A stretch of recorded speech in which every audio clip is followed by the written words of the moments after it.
ধান বাংলাদেশের প্রধান ফসল। এখনও বাংলাদেশের অধিকাংশ মানুষ দৈনিক 3 বেলা ভাত খেতে পছন্দ করেন। বিশ্বের মধ্যে ধান উৎপাদনে বাংলাদেশ তৃতীয় অবস্থানে। এই অর্জনের পেছনে বাংলাদেশ ধান গবেষণা ইনস্টিটিউটের ভূমিকা অপরিসীম।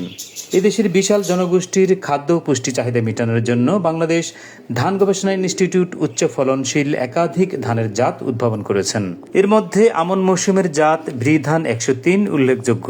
এখানে যে বৃধান 103 চাষাবাদ করা হয়েছে এবং পার্টনার প্রকল্পের আওতায় বিভিন্ন প্রদর্শনীর মাধ্যমে কৃষি সম্প্রসারণ অধিদপ্তরের সহযোগিতায় যে এই জাতটা এখানে চাষাবাদের আওতায় আনা হয়েছে। আমরা দেখতেই পাচ্ছি যে এই জাতটা এটা একটা প্রদর্শনী প্লট, কিন্তু দেখা গেছে যে মনে হচ্ছে যে বীজ উৎপাদন প্লট, একটা মিক্সচার নাই, কোনো ধরনের এখানে রগিং করার প্রয়োজন নাই, কোনো অন্য জাতের ধান নাই। এই জাতটা বলতেছিলাম আমি যে শুধু উচ্চ ফলনশীল, এটা বলে যে 6.5 টন থেকে 8 টন ফলন দেয়। যে এইটা যারা ভালো পরিচর্যা করবে দেখা যাবে হেক্টর প্রতি 8 টন ফলন দিতে পারে এবং সেটা প্রায় শতাংশে 1 মনের কাছাকাছি হয়ে যাবে।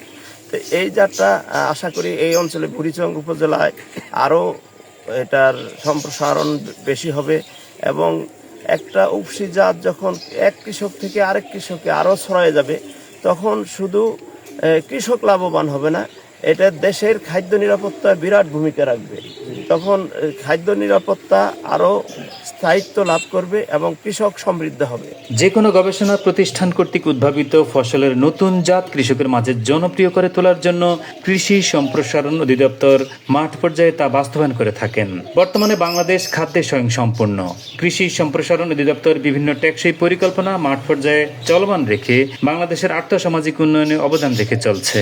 পার্টনার প্রকল্পের আওতায় আমাদের যে আধুনিক জাতের সম্প্রসারণ, তারই অংশ হিসেবে এই বুড়িচং উপজেলায় ধান গবেষণা ইনস্টিটিউট কুমিল্লার মাধ্যমে আমাদের এই জাত সম্প্রসারণের জন্য এখানে মাঠে আমাদের কৃষকদেরকে বীজ দেওয়া হয়েছে। এখানে আমরা লক্ষ্য করলাম যে মাঠে 103-এর যে যারা আবাদ করেছেন তা অত্যন্ত খুশি, ফসল ভালো হয়েছে। আমরা আশা করছি যে অত্যন্ত ভালো ফলন হবে এবং আগামী দিনে এই জাতটি সম্প্রসারিত হবে, কারণ এটি আমাদের কৃষকদের মাঝে যথেষ্ট গ্রহণযোগ্যতা পেয়েছে। আমরা এখন বৃধান 103-এর একটা ক্ষেতে এখানে একটু আগেই ধান কর্তন করা হয়েছে ক্রপ কাটিংয়ের জন্য। আমরা দেখেছি এখানে যে ফলন প্রায় 6 টন 7 থেকে 7 টন পর্যন্ত এক এক ক্ষেতে একটা। তো এইটা যদি ভালো পরিচর্যা করা যায়, এটা আগাম মানে লেটে লাগানো, কিন্তু 126 দিনে এটা আজকে কর্তন হচ্ছে। তো যদি ভবিষ্যৎটা পুরোপুরি ধরার লাগে এবং আমাদের যে বলা আছে যে একই জমিতে বারবার ফসল ফলানো বা ফলন বৃদ্ধি করা বা ক্রপের যে ইন্টেন্সিটি বাড়ানো, তার জন্য আমাদের শস্য বিন্যাসে 103 অনায়াসে খুব সুন্দরভাবে জায়গা করে নিতে পারে। কারণ এটা কাটার পরে সরিষা বোনার জন্য যথেষ্ট সময় আছে। আজকে কর্তন হলো 15 তারিখ পর্যন্ত আমরা সরিষা লাগাইতে পারবো। তো আমি কৃষকদের বলবো আপনারা এইটা বীজ আকারে রাখবেন, আর এরপরে যখন বীজ লাগাবেন অবশ্যই বীজটা শোধন করবেন। বৃধান 103 হলো উচ্চ ফলনশীল আমন মৌসুমের একটি জাত। এই ধানের প্রধান বৈশিষ্ট্য হলো চাল লম্বা ও চিকন। বৃধান 103 রোগ ও পোকামাকড় প্রতিরোধী। চাল রপ্তানিযোগ্য হওয়ায় কৃষকের কাছে বৃধান 103 জনপ্রিয় হয়ে উঠছে। আমরা বৃধান করছি 103, নাম্বার 1 ফলন হয়েছে। এখন আমরা এই ফলন কাটার পরে আমরা খড়টাও পাইতেছি, খের গরুরে খাওয়াইতে পারতেছি। আমরা 103 বৃধান কাটার পরে আমরা সরিষা করতে পারবো, সরিষার পরে স্ক্রিম ধান করতে পারবো। বৃধান 103 করলে আমাদের কৃষকের জন্য উপকার হলো এই ধানটা সবার আগে আসলে পরে এই ধানটা কাটার পরে আমি সরিষা চাষ করতে পারি, সরিষাটা উড়ানোর পরে আমি আবার স্কিম করতে পারি। আমরা এটা চাষ করি আগরতে আসার জন্য এবং এটা চাষের তুললে আমরা সরিষা চাষ করি, সরিষা চাষের পরে অন্য অন্য ফসলও আমরা করতে পারি। আমি 103 ধান গত বছরও করেছি, এবছরও করেছি। এত সুন্দর ফলন হয়েছে এবছর।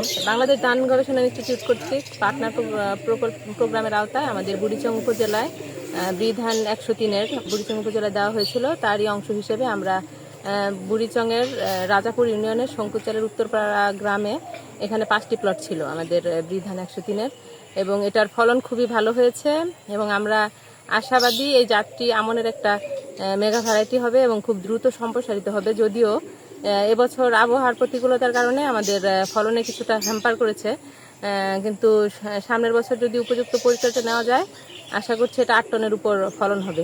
বাংলাদেশের ধান গবেষণা ইনস্টিটিউটের বিজ্ঞানীগণ বলেন, ভোজ্য তেলের আমদানি নির্ভরতা কমাতে আমন মৌসুমের বৃধান 103 বাণিজ্যিক কৃষির জন্য উল্লেখযোগ্য হতে পারে। কারণ একটি জমিতে বছরে 4টি ফসল আবাদ করতে হলে আগাম ধানের জাত চাষ করা সময়ের দাবি। বৃধান 103 চাষ করে কৃষকরা সরিষা চাষ, এরপর আবারও খুব সহজেই বোরো ধানের চাষ করতে পারবেন। আমরা বাংলাদেশ ধান গবেষণা ইনস্টিটিউট আঞ্চলিক কার্যালয় কুমিল্লার পক্ষ থেকে আমরা গত আমন 2024 সালে এখানে প্রায় 15 জন কৃষককে 103 বৃধান 103 আমরা দিই, এবং প্রত্যেকটা কৃষক যাদেরকে আমরা দিই তারা প্রত্যেকেই খুশি এবং উচ্চ ফলনশীল। এখানে আগে যেখানে পাইজম, তারপরে আপনার স্বর্ণা, রঞ্জিত স্বর্ণা, বিভিন্ন স্বর্ণা টাইপের বা ইন্ডিয়ান যে জাতগুলো করতো সেগুলো এখন আমরা এই মৌসুম 2025 মৌসুমে আমরা প্রায় 80 জন কৃষককে আমরা এই বৃধান 103 দিই, এবং প্রত্যেকেই এবং এই ফলন দেখে আমরা এই যে গত ওই দিনে আমরা যে মাঠ দিবস আমরা করছি বৃধান 103-এর, তো সেখান থেকেও আমরা দেখছি যে প্রচুর ফলন এবং প্রায় বিঘায় প্রায় 25 মণ পর্যন্ত আমরা ফলন পাইছি। এটা আমি আশা করি যে খাদ্য নিরাপত্তায় আমাদের বিরাট একটা ভূমিকা রাখবে, যেখানে লোকাল যে জাতগুলো সেগুলোর চেয়ে আমরা প্রায় 2 টন পর্যন্ত ফলন বেশি পাইতেছি।